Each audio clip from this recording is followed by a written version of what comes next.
ચિતા એટલે કે ઠાઠડી પર સૂઈ ગયેલા લોકો વિકાસના વિરોધી નથી. તેઓ એવો વિકાસ માંગે છે જેમાં તેમની જિંદગી અને અધિકારો પણ સામેલ હોય. વિકાસના નામે જો લોકોને જીવતા જીવ ચિતા પર સૂવું પડે તો પ્રશ્ન માત્ર એક ડેમનો નથી, પ્રશ્ન સમગ્ર લોકશાહીનો છે.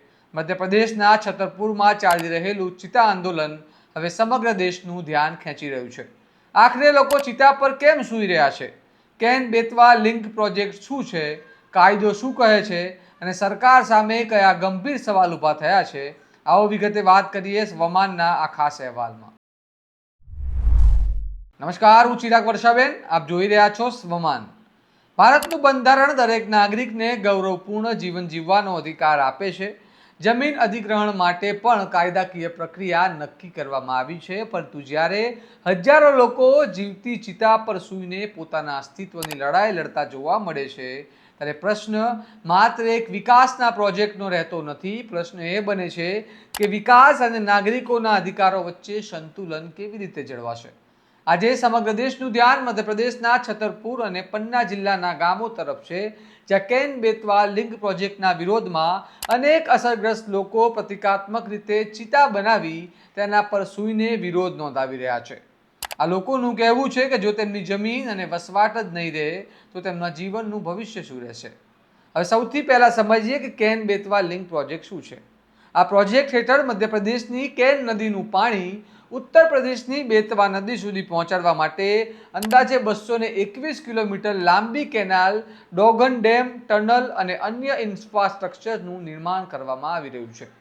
કેન્દ્ર સરકારના જણાવ્યા મુજબ આ પ્રોજેક્ટથી બુંદેલખંડ વિસ્તારમાં લાખો હેક્ટર જમીનની સિંચાઈ મળશે, લાખો લોકોને પીવાનું પાણી મળશે, વીજ ઉત્પાદન વધશે અને લાંબા ગાળે પાણીની અછત દૂર કરવામાં મદદ મળશે. પરંતુ બીજી તરફ અસરગ્રસ્ત લોકો અને આંદોલનકારીઓ દાવો કરે છે કે ઘણા પરિવારોને યોગ્ય પુનર્વસન મળ્યું નથી, બજાર ભાવ મુજબ પૂરતું વળતર મળ્યું નથી, ગ્રામસભાની સંમતિની પ્રક્રિયા અંગે પ્રશ્નો છે અને વન અધિકાર કાયદાના અમલ અંગે પણ તેમની પાસે ગંભીર વાંધા છે. આ આક્ષેપોને લઈને સરકાર અને અસરગ્રસ્તો વચ્ચે મતભેદ જોવા મળી રહ્યા છે. ભારતમાં રાઇટ ટુ ફેર કમ્પન્સેશન અને transparency in land acquisition, rehabilitation and resettlement act 2013 મુજબ જમીન અધિગ્રહણ પહેલા સામાજિક અસરનું મૂલ્યાંકન, યોગ્ય વળતર, પુનર્વસન અને પારદર્શક પ્રક્રિયાની જોગવાઈ કરવામાં આવી છે. ત્યારે વન વિસ્તારમાં વસતા લોકો માટે ફોરેસ્ટ રાઇટ્સ એક્ટ 2006 હેઠળ પણ ચોક્કસ અધિકારો આપવામાં આવ્યા છે. જો અસરગ્રસ્ત લોકો આ કાયદાના અમલ અંગે સવાલ ઉઠાવી રહ્યા છે તો તે સવાલોનો પારદર્શક જવાબ આપવો પણ સરકારની જવાબદારી બને છે. કારણ કે લોકશાહીમાં વિકાસનો અર્થ માત્ર ડેમ, કેનાલ કે રસ્તા બનાવવાનો નથી. વિકાસનો અર્થ એ પણ છે કે જે લોકો સૌથી વધુ અસરગ્રસ્ત બને છે તેમની વિશ્વાસ જીતવો અને તેમના અધિકારોનું રક્ષણ કરવું.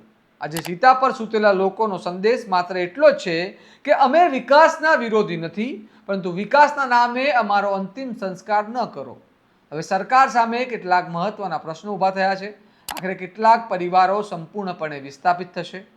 કેટલા લોકોને બજાર ભાવ મુજબ વળતર મળ્યું છે?